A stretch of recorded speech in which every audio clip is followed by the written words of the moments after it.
I'll have a closer look at a very budget-friendly lure fishing rod for super ultralight applications. It's called Mifine Illusion Slash. But before going any further, I have to mention a couple of things. One, this is not a sponsored review since I paid for this rod out of my own pocket. Two, at some point I will produce a test video whilst using this exact rod. So if you are interested in this rod, it would be a good moment for you to subscribe to my channel below to make sure you would not miss my future videos, including test of this rod. Okay, let's move on. I will move this tip out of the shot and we'll talk about butt section first. We'll notice how short the handle is, so basically about 22 centimeters from the end to the top of the reel seat, so super short handle. Then you will see a hard foam section here, very short one, maybe 3-4 centimeters. Then a split. It has some writings, not too sure if you will be able to see. High sensitive and performance, designed by Mifine. Then we have a screw to secure the reel seat, or the reel should I say, and I always, like this configuration for the reel seat. You see, I always like when the screw is below the reel itself, not above it, but below.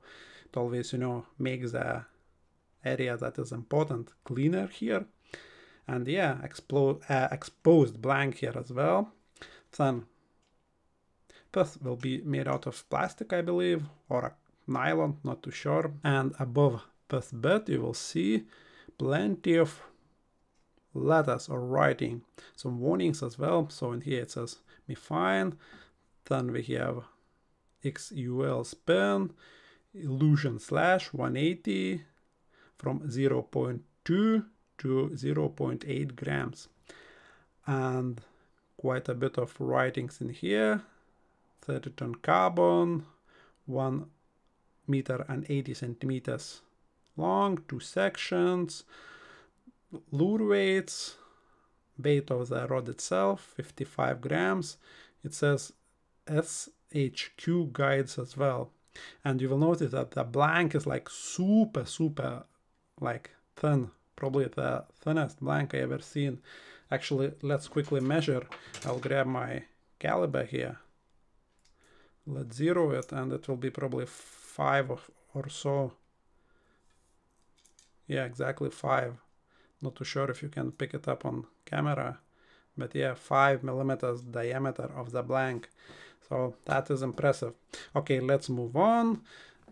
Here we got our first guide, which is not Fuji as declared here, most likely some brand which I'm not aware of, SHQ. And the frame of the guide is actually as in Fuji Tozite, as in one-legged guide, so quite fancy. Then simple, joint section, simple deal. Everything seems to be quality, epoxy here, and blank seems to be of a good quality as well, or the finish of it. Okay, let's put the butt section aside and let's grab the tip section, right? And that's the tip section. As you can see, simple deal. And here we got the code actually, which is good to see. So if you would break a tip, you would write this down and you would be able to order a new tip. Oh, very good to see. Then first guide on the tip section, second guide on the tip section, very quality, application of the epoxy. Third guide on the tip section, fourth guide on the tip section, and they are going smaller obviously. And in this area, kind of underneath this guide, there will be solid section joined with a hollow section, and length of the solid tip I would say is about 30 centimeters. Okay, guides are going even smaller, and very small, and you will see that tip guide is or has anti-tangle frame. Very good to see that. And also you will notice that they kind of added or made an extra effort when it comes to coloring the tip. It's not only one color but two, so bright yellow and bright orange. So those very slow bites, you know, when you can't feel them in the hand, you just might be able to see, you know, on the tip in any kind of lighting situation, if you will, because, you know, two colors is always better than one. Let's say a reflection from the water might look, you know, white, so this yellow would not be very visible, but orange will be visible. So yeah, good to see, and I like it a lot. Oh yeah, that's the tip section. And now I guess let's take the weight of this rod. On the blank it says, or said, about 55 grams. So tip section will be a few grams, most likely 5 grams.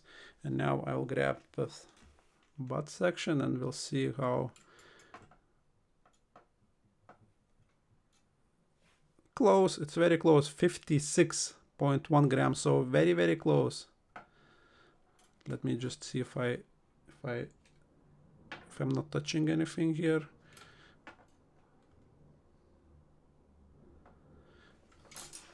Let's try to do it a little bit better, maybe.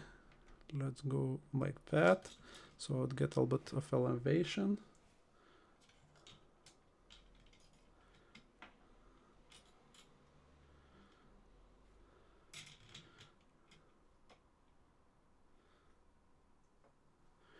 Yeah, it's 57 actually grams, so a couple of grams, you know, more than declared, but still, you know, that's a flipping light rod. And when it comes, you know, to this lightness, right, you will need the lightest spinning reel you can get. I would say best and lightest, obviously, reel with this rod will be this Kestrel. This balances, you know, this reel, or this rod with this reel, should I say, balances very, very well. I would say perfect balance. Obviously, if you will put something heavier, it does not need any heavier reels, but if you will add something heavier, it's not a big deal. But my recommendations would be to use something as light as a Kestrel. And now let's talk about the action on this rod. The action actually is fast because, you know, it has this solid tip and it allows this blank to have a fast action. But since the blank is so slim and thin, all blank would bend under the load. And it means that recovery times are not really great on this rod. But again, don't be put off, because this rod has been designed to have, you know, this kind of slower recovery times with a fast action. You see, with this rod, you will be slinging out lures, something like that. That is like a 0.4 grams cheehead and tiny, like 1.5 to 2 centimeter long lure. So this kind of a lure needs very light rod with a kind of slower recovery times to enable the angler to catapult it out. So this blank does exactly that. So let's sum up. Action is fast, but recovery times, I would say, are on a slowish side because this blank is very, very slim.